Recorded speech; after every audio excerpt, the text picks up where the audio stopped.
హరీష్ రావు గారు ఇప్పుడు ఏదో టీవీలో చూసిన నాగాన్ సార్ కృష్ణా నీళ్ళ మీద మాట్లాడుతున్నాడు. ఏమేమో నువ్వేమన్నా మనిషి మానవత్వం ఉందను, మానవత్వం ఉన్న మనిషివేనా? నీ ఎక్స్ఎమ్మెల్యే జడ్పీ చైర్మన్ భర్త చంపిండని చెప్పి భార్య భర్తను మొడుతుండే వాడిని వెంటనే పార్టీకి వెళ్ళి సస్పెండ్ చేసి లొంగిపోమని చెప్పేది పోయి డైవర్ట్ చేస్తాను. కానీ కృష్ణా వాటర్ ఎవడు కృష్ణా వాటర్ కారణం మా నల్గొండ జిల్లాలో సాగర్లో ఉన్నది. ఆ రోజు నీటి వాటర్ పంచుకున్నప్పుడు ఆంధ్రాకి ఎక్కువ ఒప్పుకున్నది రాసిచ్చింది వీళ్ళు. ఆ నల్లగొండని మహబూబ్నగర్ని ఎండబెట్టినందుకే ఆ రెండు జిల్లాలో ఒక్కొక్క సీటుకే పరిమితమైంది. మా ఒక్కొక్క ఎమ్మెల్యే 60-70 వేలతో గెలిచిండ్రు. మొత్తం ముంచినావు జగన్మోహన్ రెడ్డితో ఆయనతో దోస్తాను చేసుకుంటా ఆయనని ప్రగతి భవన్లో కూర్చోబెట్టుకొని నాశనం చేసింది నువ్వే. శ్రీశైలం సాగర్ నీళ్ళన్నీ కూడా వాళ్ళకి పెట్టింది దోషపెట్టింది నువ్వే. ఇలా దాని గురించి మాట్లాడుతుండు హరీష్ రావు. అంటే ఎటుపోతుంది ఇది ఈ తెలంగాణ ఈ టీఆర్ఎస్ నాయకులు? ఆ రోజు నువ్వు అగ్గిపెట్టి దొరకలే, పెట్రోల్ దొరికింది. కానీ ఆ రోజు అంతమందిని మా శ్రీకాంత్ ఎంతోమంది చంపినావు. ఇవాళ ప్రశ్నించినందుకు అవినీతి మీద ప్రశ్నిస్తే చంపేస్తావా? ఎంతమంది చంపుకుంటూ పోతారు మీరు? మీ గొర్రెల స్కామ్ కానీ అన్ని స్కామ్ అందరినీ చంపుతారా? మీ వాదన మీ చూస్తుంటే ఇవాళ భూపాలపల్లిలో జరిగిన సంఘటన స్వయంగా భర్త రాజలింగమూర్తి భర్త బిడ్డ చెప్పినాక ఇంతకంటే ఏముంది? భార్య బిడ్డ అంత క్లియర్గా టీవీలో చెప్తుంటే కేసీఆర్ బయటకు వచ్చి మాట్లాడాలి కదా.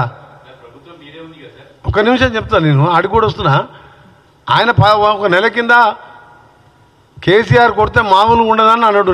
నెల రోజుల కింద నేను ఆ రోజే చెప్పిన కొట్టడం అంటే ఏందో నువ్వు నాకు అర్థమైంది అని చెప్పి ఆ రోజు కూడా నేను ప్రెస్ మీట్ పెట్టినా. నువ్వు కొట్టాలంటే నీకంటే డబల్ ఉన్నాం మేము, కానీ మాకు అలాంటి అవసరం లేదు, మేము చెప్పిన పనులు చేసుకుంటూ పోతామని చెప్పిన.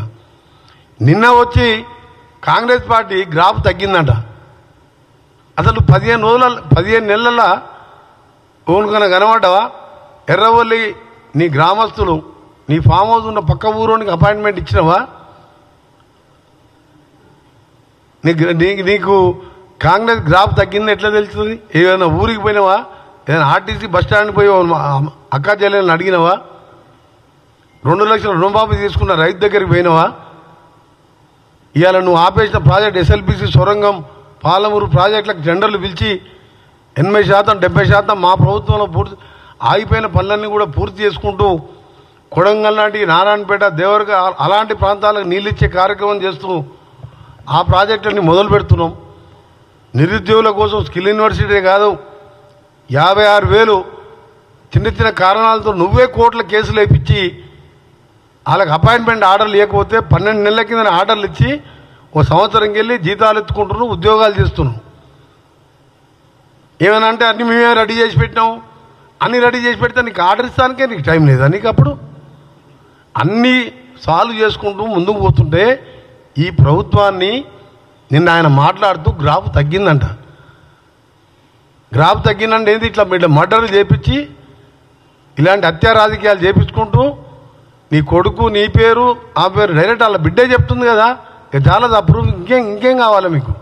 చాలా బాధ ఉదయంతో చెప్తున్నాం. మీ ఎమ్మెల్యేలను కానీ మినిస్టర్లను కానీ సామాన్య ప్రజలంతా కూడా ఇవాళ దాన్ని మీరందరూ కూడా చూసిండ్రు.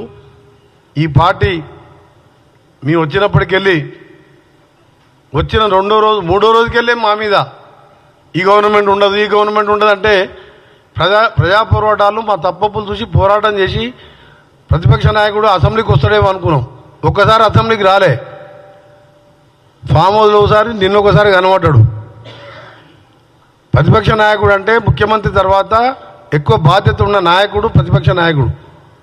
ఒక్కసారి ప్రజల సమస్యల మీద మేము చేసే మంచి చెడ్లు ఇది మంచి ఎట్లా కాదు ఇట్లా పోనీ ఎప్పుడన్నా 5 ఎమ్మెల్యేలు ఉన్న మా బట్టి గారు ఒక్కరోజు ఆబ్సెంట్ కాకుండా ఒంటరి పోరాటం చేసిండు 5తోని. ప్రతిపక్ష నాయకుడు పాత్ర పోషించావు, మా గ్రాఫ్ తగ్గిందంట. అంటే నువ్వు హత్యలు చేపించి కాంగ్రెస్ గారిని గ్రాఫ్ కాదు కదా, కాంగ్రెస్ పార్టీని నువ్వు ఏం చేయలేవు. ఈ హత్యలు కిరాయి హత్యలు చేయించవలసింది తప్ప నీతో ఏం కాదు. దీన్ని కూడా మేము సహించేయలేదు. ప్రజలందరూ కూడా గమనిస్తున్నారు. ఒకటే చెప్తున్నా మీకు, మళ్ళా వెంటనే మీ పార్టీ ఎక్స్ఎమ్మెల్యే అయిన గండ వెంకటరామనాయుడుతో పాటు మా ముఖ్యమంత్రి గారికి మేము కూడా కోరుతాం. మంత్రిగా ఉన్నా మా ముఖ్యమంత్రి గారిని కూడా దీన్ని వారు కూడా సీరియస్గా తీసుకుంటారు. ఎందుకంటే ఎట్టి పరిస్థితుల ఆ రోజు కలెక్టర్ మీద దాడి చేసిన కేసులో కూడా ఏ విధంగా జరిగిందో, ఎన్నిసార్లు ఫోన్ మాట్లాడుకుందో, ఎట్టి పరిస్థితులు వదిలిపెట్టే ప్రసక్తి లేదు. ప్రభుత్వం చాలా స్ట్రిక్ట్గా వ్యవహరిస్తుంది. మళ్ళా కూడా రిక్వెస్ట్ చేస్తున్నాం, సిబిసిఐడి ఎంక్వైరీ చేసి, ఇంటెలిజెన్స్ అంటే కిరాయత్తలతోని ఈ ఉదయం పార్టీ ఆఫీసులో పార్టీ మీటింగ్ పెట్టి సంవత్సరం అంట ఆయన సిల్వర్ జూబ్లీ సెలబ్రేషన్ సంవత్సరం చేసుకుంటాడంట. మీరు చూసింది అదన్న సిల్వర్ జూబ్లీ సెలబ్రేషన్ సంవత్సరం చేసుకుంటానికి నువ్వు ఏం ఘనకార్యం చేసినావు?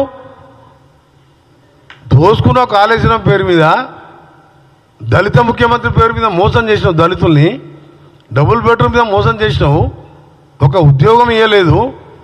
వామన్ రావు భార్యాభర్త లాంటి వాళ్ళని అమ్మి ఎదురు తిరిగితే చంపేపించినావు నీ ఎమ్మెల్యేలతోని, ఇవాళ నీ ఎక్స్ఎమ్మెల్యేలతో. ఇవాళ మళ్ళా ఈరోజు రాజలింగమూర్తిని పుట్టన పెట్టుకున్నావు. చాలా సీరియస్గా చెప్తున్నాం, హత్యా రాజకీయాలు మానుకోండి. రాజకీయాల్లో హింసకు తావులేదు. మీరు ఇంకా ఏదో ఎలక్షన్లు వచ్చేసినట్టు ఆయన ముఖ్యమంత్రి అయినట్టే ఫీల్ అవుతుంది. ఇంకా 4 ఏళ్ళు ఉన్నాయి. నువ్వు 6 నెలల తర్వాత ఓడిపోయిన తర్వాత 6 నెలలు ఫామ్ హౌస్లో పండుకొని పార్లమెంట్ ఎన్నికల్లో మొత్తం తిరిగినావు కదా, ఊరూరు తిరిగినావు కదా. మరి ఎందుకు 16 సీట్లలో గుండు సున్నా వచ్చింది నీకు? నీ గజ్వేల్లో కూడా మైనస్ వచ్చింది కదా, నీ కొడుకున్న సిరిసిల్ల కూడా 6,000 మైనస్ వచ్చింది కదా, సిద్దిపేటలో కూడా ఆడికాడికే వచ్చినాయి ఓట్లు ఈక్వల్గా. ఎంక్వైరీ చేయాలి. సిబిసిఐడి ఎంక్వైరీతో పాటు 24 అవర్స్లోనే క్లియర్గా నిందితులని వాళ్ళ భార్యనే అందరి ప్రజల ముందర వేలాది మంది సమక్షంలో చెప్పింది కాబట్టి ఇమీడియట్గా అరెస్ట్ చేయాలనే మా డిమాండ్తో పాటు కేసీఆర్కి చెప్తున్నాం, నువ్వు చరిత్ర ఈనుగా మిగిలిపోతావు. ఆ రోజు దొంగ దీక్షలు చేసి తెలంగాణ నువ్వు తెచ్చుకున్నట్టు దళిత ముఖ్యమంత్రి అని చెప్పి లక్షలు దోసుకున్నావు. ఇవాళ అమాయకులైన దోపిడి ఎదిరించి కోర్టులో కొడుతున్న వాళ్ళని మర్డర్ చేపిస్తున్నావు. దీనికి తప్పకుండా దేవుడు ఉన్నాడు, పైన ప్రజలు ఉన్నారు. ఇలాంటి మానుకోమని చెప్పి మీ స్వచ్ఛందంగా మీ ఎక్స్ఎమ్మెల్యేని సరెండర్ కమ్మని, దాంతోపాటు మా ముఖ్యమంత్రి గారిని కూడా కలుస్తాం. మా ముఖ్యమంత్రి గారు ఆల్రెడీ దీన్ని ఇంటెలిజెన్స్ కానీ పోలీసు వాళ్ళు చట్టం దాని పని దాన్ని చేసుకుంటుంది. ఇవాళ మేము డిమాండ్ చేసేది ఒకటి కాదు, 2 కాదు, కలెక్టర్నే ఏకంగా కలెక్టర్ని కూడా మర్డర్ చేయడానికే పోయిండ్రు మీరు. కేసీఆర్ మీద కేసు వేస్తే వాడిని చంపేసిండ్రు రాజలింగమూర్తిని. అంటే ఏం చేద్దాం అనుకుంటారు మీరు తెలంగాణని?